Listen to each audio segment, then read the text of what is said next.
Добар ден и добре дојдовте во уште една рубрика, односно издание од рубриката Прашање и одговори со Јосиф.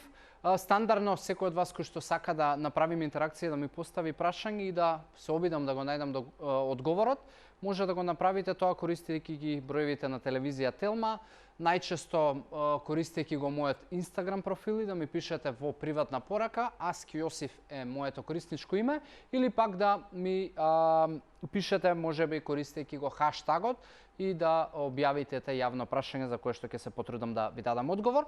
Денес ќе одговарам на 5 прашања и првото од нив доаѓа од Арнаудов Дарко и прашува дали кофеински јапчиња се безбедни за консумација и кога да се пијат.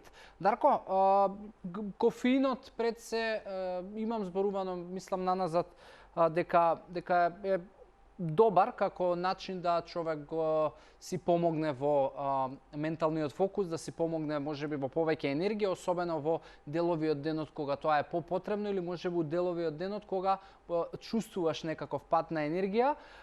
Исто така кофеинот има и други бенефити, една CGA киселина која што помага за намалување на апетитот и така натаму, но се што е претерано и не чини.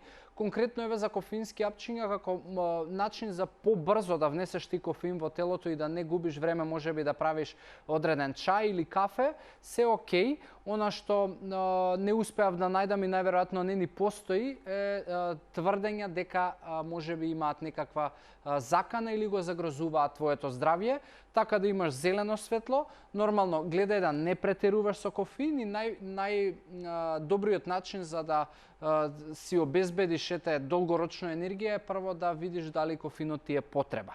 Затоа што ако е потреба и ако можеби имаш чести падови на енергија и не можеш да го истераш денот, тогаш е јасно дека треба да менуваш нешто во начинот на исхрана. Така да, конечниот одговор би бил дека не се опасни, кога да ги конзумираш по твоја желба, кога најмногу ти требаат и гледај да немаш додавање на стимуланси во типот на кофеин повеќе од 3 пати во денот, затоа што тоа повеќе ќе значи дека имаш неправилно работење на метаболизмот. Блажевски Роберт е со следното прашање и прашува дали нутритивните вредности на задниот дел од производите се реално точни. Роберт, многу би било недобро и неубаво за производителите доколку не се реално точни, затоа што може сериозно да настрадаат, бидејќи постојат многу регулативи и во нашата држава и надвор од нашата држава, кои што те обврзуваат не само да ги пишуваш точните и калориски и нутритивни вредности, туку и мора да бидат по одреден редослед. Да речеме прво да бидат јаглехидрати, па да бидат масти, па да бидат протеини и така натаму. И има еден прилог и истражување од BBC правено, со незиниот тим од доктори и научници, знаат некогаш нутритивните вредности да можеби се променат после готвењето, но повторно се тоа минимални граници. Така да, мојот совет е да веруваш, да не се плашиш, од причина што сепак постојат во денешно време доста добри регулативи и начини како тоа да биде заштитено, а и самите производители ретко кога ризикуваат да можеби на краток рок со цел да продадат нешто па да сменат во етикетите било какви вредности.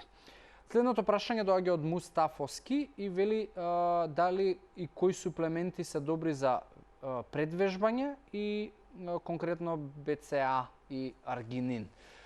Мустафовски, искрено, најкористениот суплемент за предвежбање, па L-карнитин, нели најчесто креатинот исто го користат.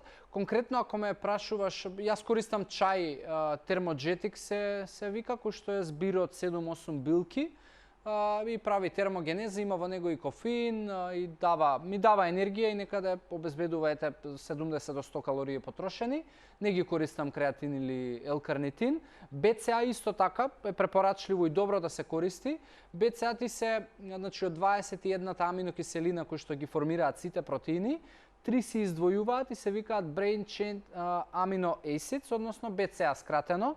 Од нив можеби најзборуван е леуцин, затоа што леуцинот е еден тип на гласник и им соопштува на другите аминокиселини дека треба да почне регенерацијата на мускулите и затоа се смета дека БЦА е добро да се консумираат за време на вежбање, да ги раствориш во вода и да ги пиеш за време на вежбање, или да ги пиеш во текот на денот, во денови пред да бидеш активен и кога си активен.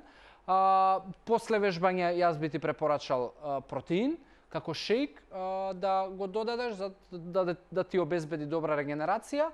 Така да тие се мои некои насоки и совети и опции кои што ти ги имаш. Значи за предвежбање ти велам, можеш да користиш и креатин, и L-карнитин.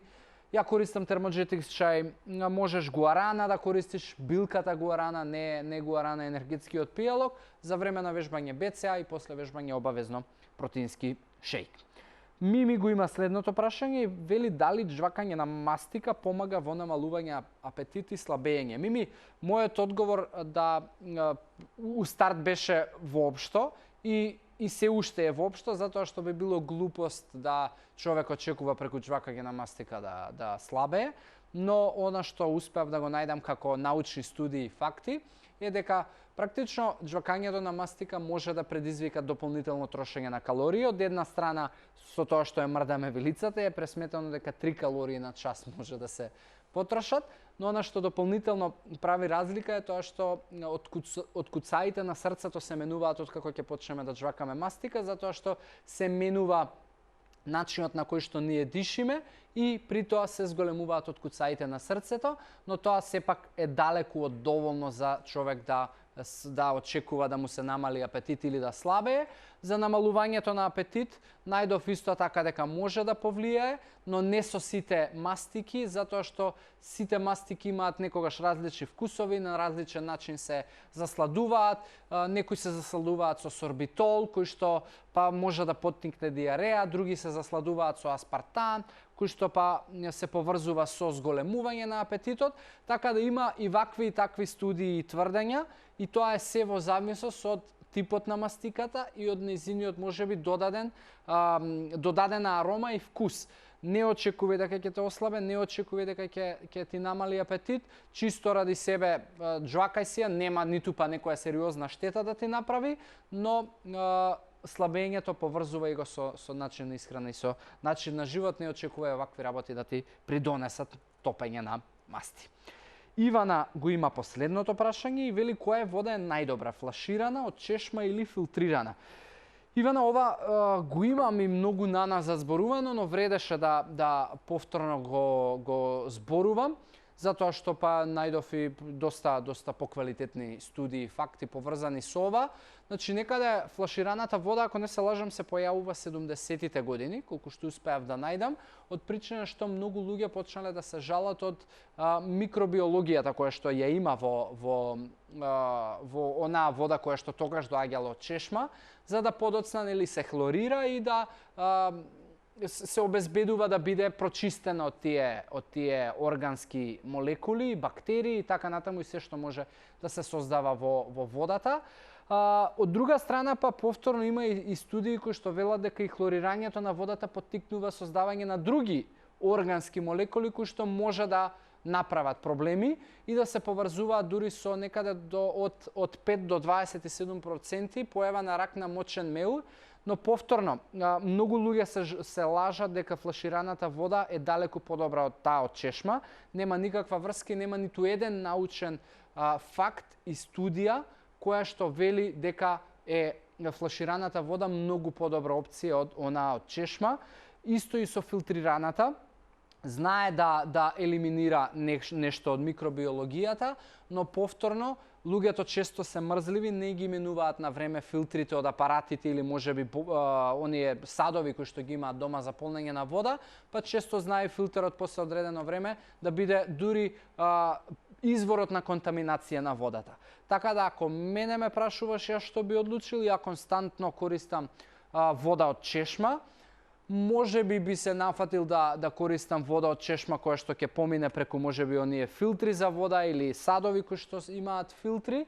Флаширана не користам затоа што дефинитивно знам дека не е ништо подобро од водата од чешма и од дополнителна причина што многу производителите на флаширана вода се одговорни за тоа што имаме проблем со ефектот на стаклена градина и загадувањето на нашата земја планета од причина што тоа е еден од главните извори на пластика која што завршува во океаните, во ѓубриштата, во каналите, особено за поднебја недисциплинирани како нас со отпадот.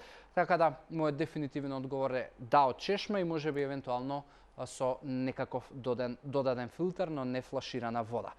Со тоа и практично завршувам денеска со одговорите и со прашањата. Ви благодарам на секој од вас кој што придонесовте за интеракција и да ја збогатиме оваа седница и содржини.